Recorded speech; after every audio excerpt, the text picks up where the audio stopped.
안녕하세요. 주식 김선생입니다. 자, 1월 7일 증시가 마감이 됐는데요. 자, 어제까지만 해도 굉장히 좋은 모습을 보여줬던 우리 증시였는데, 일단은 코스피는 0.5% 상승을 했고, 코스닥은 마이너스 0.9% 하락을 했습니다. 사실 장 초반에 코스피는 정말 많이 올랐고요. 코스닥은 정말 많이 빠졌는데, 장중에 더 빠졌죠. 그러다가 좀 어느 정도 만회하는 선에서 마무리를 했고, 오늘 장 분위기는 사실 되게 안 좋았습니다. 왜냐면은 장중에 한 1.5% 가까이 상승을 보여주는데, 상승 종목이 막 100 몇 개 나오고, 하락 종목이 막 700개 몇 개 나오고 막 이러니까, 지수가 이렇게 많이 올라도 이렇게 하락 종목이 왜 이렇게 많이 나오지? 특히 코스닥 같은 경우에는 지수가 막 마이너스 2%씩 빠져요. 예, 그래가지고, 이거 진짜 증시 이게 너무 힘들다. 이거 적응하기 쉽지 않다라는 그런 느낌을 좀 많이 받았습니다. 사실 오늘 기대감은 굉장히 컸죠. 왜냐면은 미국 증시에서, 어, 어제도 반도체주만 엄청나게 올랐습니다. 마이크론이 10%나 올랐고, 그리고 SSD 관련된 업체인 뭐 샌디스크니 웨스턴 디지털이니 이런 종목들, 특히 샌디스크는 어 며칠 전에도 20% 이상 올랐는데 어제도 27% 가까이 올랐어요. 그러니까 이게 이틀, 2, 3일 사이에 막 5, 60% 가까이 오르는 거예요. 마이크론도 최근 며칠 사이에 20 몇 프로 올랐을 거예요. 그러면은 뭐 삼성전자 하이닉스도 계속 올라왔지만 그들에 비하면 한참 못 미치잖아요. 예, 그래서 정말 좋은 흐름이 기대가 됐는데 삼성전자도 그렇고 하이닉스도 그렇고 장 초반에 쭉 올랐다가 갑자기 슉 빠지는, 특히 반도체 소부장 같은 경우에는 막 급락이 나오는 그런 흐름이 나와가지고 정말 쉽지 않은 그런 시장이었습니다. 대신에 오늘은 이제 현대차 그룹주들이 자율주행 관련된 종목들이 이제 난리가 났는데요. 이제 오늘 중점적으로 말씀을 드릴 거는 이제 자동차, 자율주행 쪽을 말씀을 드릴 예정입니다. 이쪽에 집중해서 말씀을 드릴 거고, 그리고 이쪽에 이제 집중하기 전에 전반적인 이제 시황이 어땠는지를 좀 말씀을 좀 드리도록 하겠습니다. 그래서 반도체 쪽이 출발은 괜찮았는데, 어, 이게 이제 막 오르다가 쭉 빠졌잖아요. 도무지 이해가 안 가는 이제 그러한 흐름이었는데, 일단 삼성전자 같은 경우에는 어제 이제 생각보다 잘 버텼죠. 외국인이 1조 2천억 원이나 팔았는데, 오늘은 희한하게 외국인이 2천억 원을 어, 금액으로, 예, 어제 외국인이 1조 7천억 원이나 팔았네요. 예, 그래도 주가가 별 변동이 없었는데, 변동은 있었는데, 그래도 뭐, 보합 부근에서 마감을 했죠. 오늘은 외국인이 3천억 가까이 매수를 해줬고, 기관은 3,500을 매도를 했는데, 엄청나게 변동성이 컸어요. 더 이해 안 가는 거는 하이닉스예요. 왜냐면은, 하이닉스가 오늘 외국인이 5,400억이나 매수를 해줬습니다. 음. 그런데 개인들이 엄청나게 매도를 했죠. 주가가 엄청나게 흔들리는 거예요. 막 좌우, 뭐 앞, 그 위아래로 엄청나게 흔들리는 거예요. 예, 그래서 그래가지고 야, 이거 이 정도의 수급에 이렇게 흔들리네. 개인들의 이 힘이 장난이 아니구나. 라는 거를 이제 느낄 수가 있었습니다. 특히 이제 요새 반도체 소부장 종목들이 좋은 모습을 보여주다 보니까 이제 반도체 소부장 쪽에서 사실 NXT 거래에서는 좀 상승이 많이 나온 종목이 있었는데, 보시다시피 오늘 끝나니까 뭐 죄다 급락이 나오는 겁니다. 그래서 뭐 이런 심텍 같은 종목은 엄청나게 빠졌고, 올랐다가 빠진 종목이 엄청나게 많습니다. 예, 급락이 나온 종목도 있고, 그리고 장 초반에 대부분 많이 올랐어요. 그래서 못해도 3%, 많이 오른 종목은 막 10% 이상까지 올랐는데 엄청나게 윗골이 달고 다 내려오죠. 예, 뭐 삼성전자 하이닉스가 뭐 결과론적으로는 빠진 것도 아니잖아요. 예, 그런데 이쪽은 그냥 난리가 났습니다. 그래서 이쪽은 막 수급도 꼬이고 뭐 섹터에 따라서 움직임도 다르고 막 그래가지고 매매하는 게 쉽지가 않아요. 그래서 이제 제가 계속해서 말씀을 드리지만 반도체 그냥 손쉽게 하실 분들은 삼성전자, 하이닉스 하시는 게 낫다라는 게 이런 것 때문에 그렇습니다. 예, 그래서 예, 그냥 반도체는 아무리 봐도 그냥 뭐 중소형주 좋은 게 있다 하더라도 이걸 뭐 중소형주 좋은 걸 다 맞출 수는 없잖아요. 뭐 그러니까 그냥 삼성전자 하이닉스가 가장 난 것 같다. 예. 뭐 이렇게 이제 보시면 될 것 같습니다. 장 초반에 이제 반도체주가 괜찮았다가 이제 망가지기 시작을 하니까 뭐 2차 전지도 오늘은 뭐 별로였고 뭐 다 안 좋았어요. 코스닥은 뭐 솔직히 뭐 다 안 좋았는데 그러다 보니까 이제 최근에 이제 많이 빠졌던 이제 바이오주들이 좀 올라오기 시작했다라는 게 이제 특징입니다. 그래서 최근에 반도체주 올라올 때 바이오주들 분위기가 안 좋았는데 반도체주가 빠지니까 바이오주가 이제 오르는 그런 현상이 이제 나오고 있습니다. 그래서 참 투자하기 쉽지가 않다라는 거예요. 이쪽이 빠지면 이쪽이 오르고 같이 올라가면 안 될까요? 예. 근데 항상 한쪽이 강하면 한쪽이 급락이 나고 이러니까는 매매하기가 쉽지가 않다. 그럼 뭐 두 가지 선택밖에 없어요. 그러니까 결국에는 이제 싸게 사서 그냥 보유를 해야 된다라는, 그리고 시간을 투자를 해야 된다라는 그런 결론이 나오는 거고, 이 핑퐁핑퐁을 잘 맞춰야 된다라는 거예요. 근데 뭐 매번 변하는데 이걸 어떻게 변합니까? 뭐 반도체 바이오만 그런 게 아니라 다른 섹터도 이제 생각을 해야 되는데요. 예, 그래서 정말 쉽지 않다. 이렇게 이제 보시면 될 것 같습니다. 앞서 말씀을 드린 대로 오늘은 이제 자동차, 자율주행 쪽을 이제 말씀을 드릴 예정인데요. 오늘 현대차 그룹이 이제 급등이 나왔어요. 어제 막 급등이 나오다가 막 쭉 빠져버려가지고 진짜 이거 자동차주 짜증난다 이제 이렇게 이제 많이 생각을 하셨을 텐데 어제 페이크를 줘서 그런지 오늘은 좀 시원시원하게 올라가는 그런 모습을 이제 보여줬다라고 이제 보시면 될 것 같습니다. 그래서 오늘 현대차 그룹주들이 일제히 강세였고요. 현대차와 현대오토에버, 현대글로비스, 현대모비스 자 이런 종목들이 강세 흐름을 보여줬습니다. 대부분 이제 신고가를 돌파를 한 상황이에요. 현대차도 그렇고 기아는 이제 좀 돌파를 할 것 같고요. 현대오토에버는 이제 더 올라갈 가능성이 있고 현대위아도 최근에 분위기 나쁘지 않고요.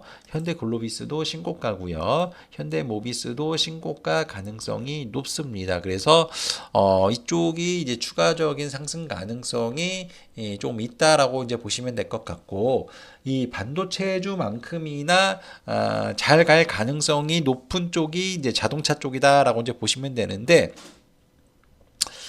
근데 이제 다 보실 게 아니라 자율주행이랑 현대차 그룹주만 보셔야 된다라는 말씀을 좀 드릴게요. 그래서 오늘 현대차랑 자율주행 쪽이 괜찮은 이유는 뭐 어제도 이제 비슷한 이유로 이제 올라갔다 빠진 건데 일단은 CES가 이제 열리면서 그 엔비디아가 자율주행 플랫폼 알파마요를 공개를 했거든요. 이걸 벤츠랑 한다라고 이제 발표를 했는데 지금 이거를 이제 현대차랑도 할 것 같다라는 거예요. 그래서 뭐 회동을 여러 번 하고 있는 그런 상황이고 어제 이제 기사에 의하면은 엔비디아랑 뭐 협력을 할 거다라는 그런 내용의 기사들도 있거든요. 그래서 지금 이 현대차가 변하고 있다.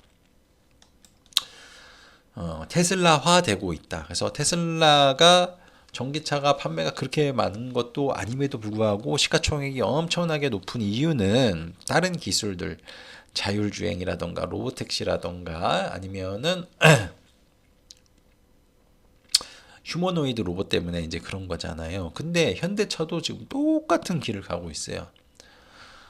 보스턴 다이나믹스를 통해서 로봇을 만들고 있고요. 어제 로봇 공개했지만 생각보다 굉장히 좋습니다. 예, 정말 잘 움직여요. 그래서 똑같은 것 같아요.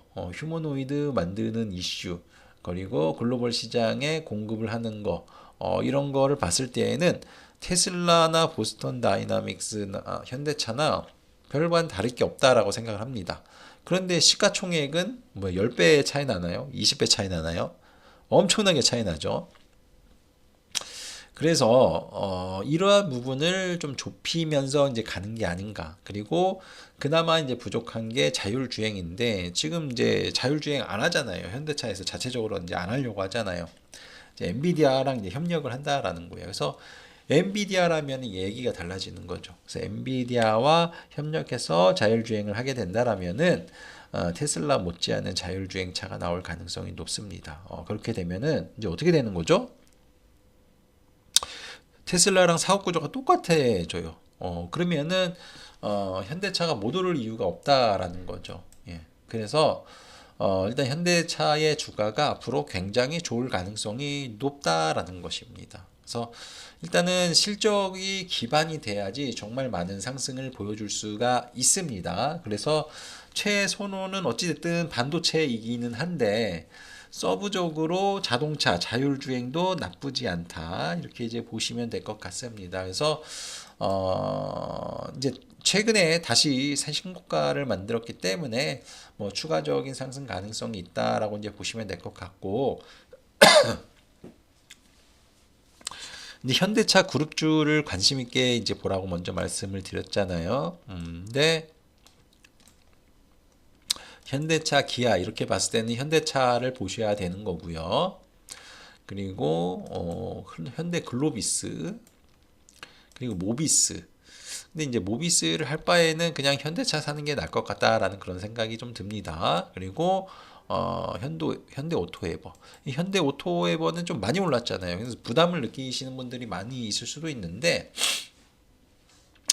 일단 기본적으로 현대차가 움직이면은 현대 오토에버도 같이 움직이기 때문에 얘가 어디까지 움직이고 어떻게 될지는 모르겠지만은 현대차가 계속해서 상승한다라면은 같이 움직이기 때문에 얘도 계속해서 상승을 한다라는 논리가 만들어지기 때문에 현대차를 내가 보유를 한다라는 생각으로 현대 오토에버를 보유를 하면은 좋을 것 같다라고 보시면 될 것 같습니다. 중소형주 딴에는 이제 HL 만도, 현대 위아, 그리고 SL 이 정도만 이제 보시면 좋을 것 같다 이렇게 이제 말씀을 좀 드리도록 하겠습니다. 그래서 얘네들이 이제 실질 수혜주 가능성이 있어요. 그래서 이제 길게 보기에는 이제 여기 있는 종목들이 날 것 같다라는 말씀을 좀 드리고 싶고요. 그리고 이제 중소형주 종목 중에도 막 날아다니는 종목이 많이 있는데, 근데 이쪽은 잘 모르겠어요. 오르기는 정말 잘 올라요. 오르기는 정말 잘 오르는데, 왠지 이제 그냥 테마성으로 오르고 있다라는 느낌을 좀 많이 받습니다. 그래서, 좀 자신 있게 투자하기는 좀 어려울 것 같아요. 예, 그래서 일단은 1차적인 상승은 다 같이 할 거예요. 근데 나중에 조정이 올 거 아니에요. 나중에 조정이 온단 말이에요. 나중에 이제 조정이 온 다음에 가격이 빠지겠죠. 그리고 다시 올라가는 국면에 여기 있는 중소형주들이 또 다시 강세를 보여주겠느냐라는 거에는 물음표가 있습니다. 그래서 자신 있게 말씀을 좀 못 드리겠어요. 그래서 지금 삼성전자, 하이닉스도 실질 수혜주니까 저렇게 잘 가는 거 아니에요. 이제 그러한 관점에서 봤을 때 자율주행이라던가 뭐 이런 쪽을 하실 거면은 뭐 현대 오토에버도 뭐 중소형주 못지않게 올라가는데 뭐 굳이 그런 종목 할 필요가 있나요? 예. 현대차도 뭐 십몇 프로씩 올라가는데 그래서 이런 현대차나 현대 오토에버, 글로비스 뭐 이런 종목 굳이 중소형주 하겠다라면은 뭐 만도나 뭐 SL 뭐 이런 쪽이 어떨까 이렇게 이제 생각을 해봅니다. 예, 그래서 안정적으로 하실 분들은 그냥 무조건 현대에 붙은 거, 현대차, 현대 오토웨이버, 현대 글로비스 이렇게 하시면 되고 잘은 모르겠지만 잘 올라가다가 대박 터질 수도 있는 애들이 이제 HL 만도, HL 만도도 최근 3일 동안 엄청나게 올랐잖아요. 거의 30% 가까이 올랐는데 뭐 이런 종목이나 뭐 이렇게 하시면 어떨까. 그래서 HL 만도는 자율주행 그것도 만들고 그리고 로봇 부품도 만들잖아요. 둘 다 해당이 돼요. 예, 그래서 뭐이 HL 만도도 나쁘지는 않다라고 이제 보시면 될 것 같습니다. 그래서 지금 보게 되면은 이제 전차 군단이 올라오는데 옛날에 이 전차라고 해서 용어가 있었어요. 그때 당시에 전자, 삼성전자 그리고 현대차만 올라가던 그런 시기여서 전차 그랬거든요. 근데 그때가 언제냐면은 금융위기가 일어난 다음이에요. 그래서 이때 보게 되면 현대차가 정말 많이 올랐거든요. 28만 원까지 갔어요. 근데 이때 당시 삼성전자도 아마 되게 잘 갔을 거예요. 예. 그리고 얼마 안 있어서 이제 스마트폰이 나왔기 때문에 정말 잘 갔을 겁니다. 그래서 이때 당시에도 금융위기가 일어났는데 1년 만에 그거 이상으로 올라가는 그런 흐름이 나왔죠. 예. 그래서 이제 이때 이제 전차 해가지고 전자, 자동차주들이 정말 강했는데 이때는 이제 업황이 회복이 되던 시기, 그러니까 업황이 정말 안 좋을 때였죠. 금융위기 때니까. 그리고 이때 당시부터 환율이 좀 높아지기 시작을 했어요. 그래서 환율 수혜 이런 것 때문에 수출주인 전자, 뭐 자동차 이런 쪽이 이제 정말 강했는데 지금 똑같아지는 그런 상황이다. 예, 그래서 최선호는 이제 반도체 쪽이고 이제 자동차 쪽은 이제 미래 기대감에 가는 거잖아요. 실적이 당장 좋아지는 건 아니거든요. 그래서 이제 그러한 꿈을 먹고 이렇게 가는데 어찌됐든 예전에 전차가 생각나게 하는 그런 상승세고 지금 슬슬 그런 분위기로 가고 있는 것 같습니다. 예, 그래서 내가 이제 포트폴리오를 구성을 한다라면은 반도체는 일단 50% 이상 그리고 자동차, 자율주행 뭐 이런 쪽이 한 20%. 나머지 이제 뭐 10%, 10%, 10%뭐 이 정도는 뭐 코스닥에 뭐 바이오를 하든가 아니면은 뭐 우주항공을 하든가 뭐 방산을 하든가 조선을 하든가 뭐 이런 식으로 이렇게 하신다라면은 좋은 결과가 있지 않을까 이렇게 생각을 해봅니다. 자, 오늘 이제 정리를 해보자면은 자동차 빼고는 정말 너무 어려웠던 그런 시장 흐름이었고 이렇게까지 뺄 필요가 있나라는 그런 생각이 좀 들은 하루였고요. 전반적으로 너무나 어려웠던 그런 하루였습니다. 좀 수급도 좀 많이 꼬이고 뭐 그런 현상이 좀 발생이 됐는데 미국 대비해서는 조금 아쉬운 면도 없지 않아 있다라고 이제 보시면 될 것 같습니다. 그래서 이게 이제 좀 해소가 되면서 이제 올라왔으면 좋겠고 일단 코스피는 너무 좋은데 코스닥이 너무 부진합니다. 이 반도체 소부장도 며칠 분위기가 좋아가지고 잘 가는가 싶더니만 오늘 그냥 다 무너져 버렸거든요. 예. 뭡니까 이게 뭐 급락장도 아니고 그래서 분위기가 상당히 안 좋았는데 이 코스닥 뭐 사실 2차 전지도 지금 분위기 안 좋고 바이오도 다 안 좋죠. 그래서 좀 코스닥이 좀 잘 가는 그런 흐름이 나왔으면 좋겠다. 뭐 그렇다고 해서 코스닥을 집중하자라는 건 아니고요. 무조건 코스피가 우선입니다. 코스피에 있는 종목이 서브적으로 코스닥에 있는 종목을 보시면 좋을 것 같다라고 보시면 좋을 것 같습니다. 자, 오늘장 고생하셨고요. 뭐 분위기 전체적인 분위기는 아직은 나쁘진 않습니다. 그래서 일단 코스닥은 사실 조정이 어느 정도 났기 때문에 뭐 일단 어느 정도 상승세 흐름이 나오는 그런 흐름을 이제 내일장 기대를 해보도록 하겠고 이번 주 금요일 날에 변수가 좀 있습니다. 일단은 뭐 이번 주에 삼성전자 이제 잠정 실적 발표도 있긴 한데 그 미국 관세 관련해서 대법원 판결이 금요일 날 한다라고 하더라고요. 우리나라 장 끝나거든요. 그래서 아마 금요일 날, 목요일 날, 금요일 날 장에 시장이 미리 반영이 되면서 불확실성 때문에 재미없을 가능성도 있을 것 같다. 그래서 만약에 삼성전자 실적 발표를 하고 주가가 빠진다. 우리나라는 그런 케이스가 많잖아요. 그러면은 그 빠진 이후로 아마 계속 재미없을 가능성이 있습니다. 그 관세 관련된 노이즈 때문에 그래서 뭐 이번이 뭐 예비 판결이고 계속해서 재판을 한다라고 알려져 있기 때문에 뭐 좀 변수는 있기는 한데 지금으로서는 트럼프의 손을 들어주는 게 시장의 측면에서는 좋습니다. 우리 입장에서는 뭐 관세 불법이야. 다시 돈 돌려줘. 그러면은 우리나라 입장에서는 나쁘지 않은 그런 건데, 근데 금융시장이 굉장히 요동칠 가능성이 있기 때문에, 뭐 우리나라 증시도 좀 흔들릴 가능성이 있다라고 생각을 합니다. 그래서 일단은 내일까지는 괜찮은 흐름이 나올 수는 있는데 내일 모레부터는 불확실성이 있습니다. 그래서 본격적인 흐름은 또 다음 주가 지나봐야 되지 않을까. 그래서 일단은 뭐 오늘 생각보다는 좀 많이 힘든 장이었는데 내일은 좀 더 회복이 되는 그런 흐름을 기대를 해보도록 하겠습니다. 자, 모두 고생하셨고 저는 내일 뵙도록 하겠습니다. 감사합니다.